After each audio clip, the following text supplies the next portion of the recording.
যতনো লামচক সাwo রাজধানী খুব চ্যানেল দেখাইন মকে দবিন চংপ্রিংসে মিজোরাম আসাম ত্রিপুরা মণিপুর আখে ত্রে হাতেনি হাক্তর তনে রফ নাংখনা সময়নে হেমা সঙ্গ তিনি খুবকে বসে পার্টি সরকার দ্বারা বাজেট পেশ করা হয়েছে এবং এই বাজেটের মধ্যে আমরা দেখেছি যে যুবকদের জন্য কোনো কিছুই দেওয়া হয়নি।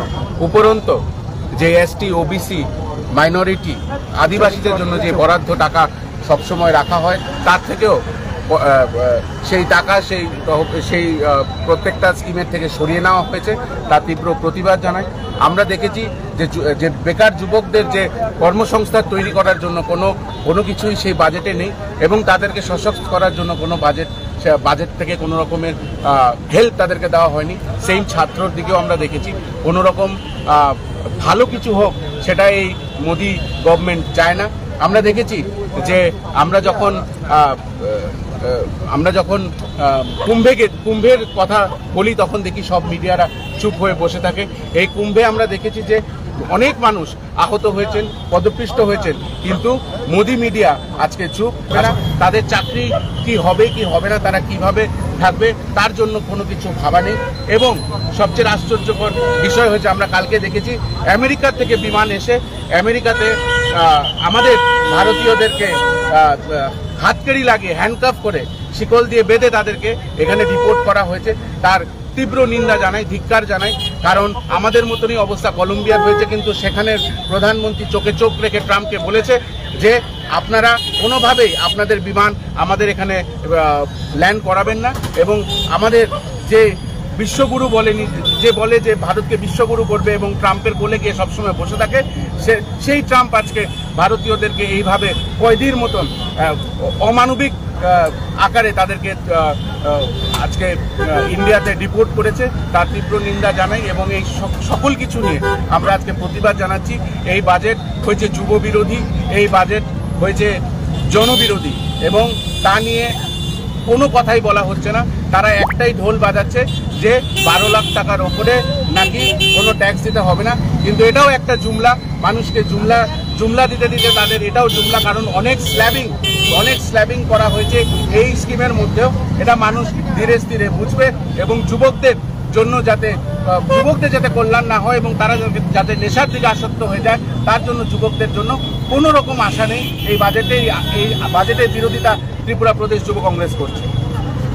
মূলত কি কর্মসূচি আপনারা যেহেতু যুবক কি বলবেন? আপনারা জানেন গত 1 ফেব্রুয়ারি ভারতবর্ষের অর্থমন্ত্রী ভারতবর্ষ সংসদে দাঁড়িয়ে একটি বাজেট পেশ করলেন।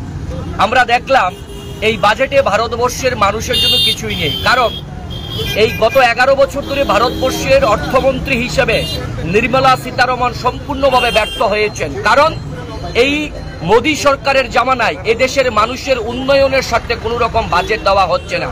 এই বাজেট হচ্ছে আদানি এবং আম্বানিকে আরো কিভাবে শক্তিশালী করা যায়, তার অর্থনীতিটাকে আরো কিভাবে মজবুত করা যায়, এটাই হচ্ছে মোদী এবং অমিত শাহর মূল লক্ষ্য এবং সেই কাজটাই করছেন দেশের অর্থমন্ত্রী হিসেবে নির্মলা সীতারমণ।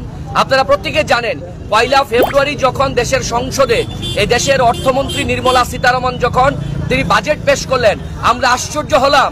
এই দেশের মধ্যে দেশ স্বাধীনতার 75 বছর পর গত 50 বছরের মধ্যে আমাদের দেশের সবথেকে বড় সমস্যা হলো বেকারত্ব বৃদ্ধি পেয়েছে।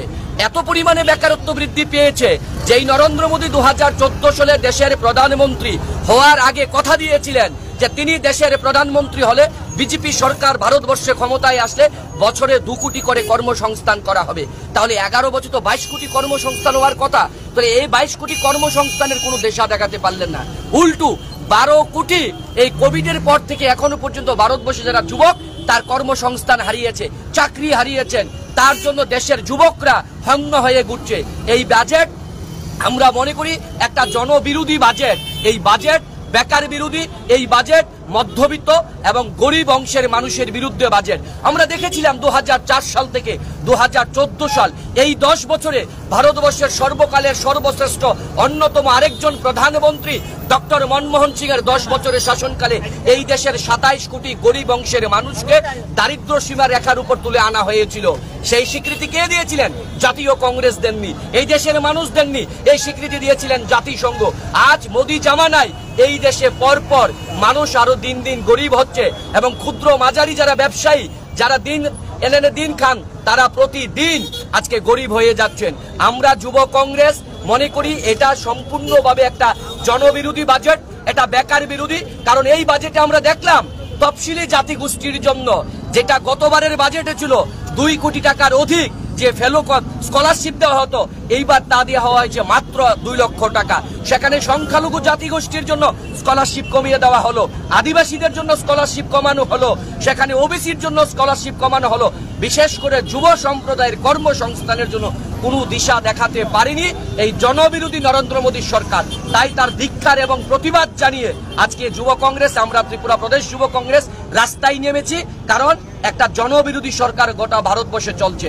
তার মধ্যে ইন্টারেস্টিং ব্যাপার, ডবল ইঞ্জিন বলে যে কথাটা বলেন ত্রিপুরা রাজ্যের বিজেপি সরকার, আমরা কি দেখলাম সাম্প্রতিক কালে আমাদের ত্রিপুরা রাজ্যে একটা ভয়াবহ বন্যা, এই যে ত্রিপুরা রাজ্যের ভয়াবহ বন্যার কারণে এই রাজ্যের লক্ষ লক্ষ মানুষ আক্রান্ত হলেন, ক্ষতিগ্রস্ত হলেন, মৎস্যজীবী কৃষিজীবী থেকে শুরু করে সকলে ক্ষতিগ্রস্ত হলেন।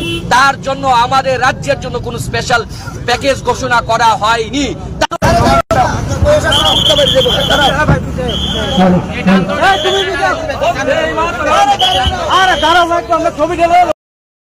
khak saha jo to na raja hani khupo channel bai khongne ton di tre video ta mai sa ne ba pandawa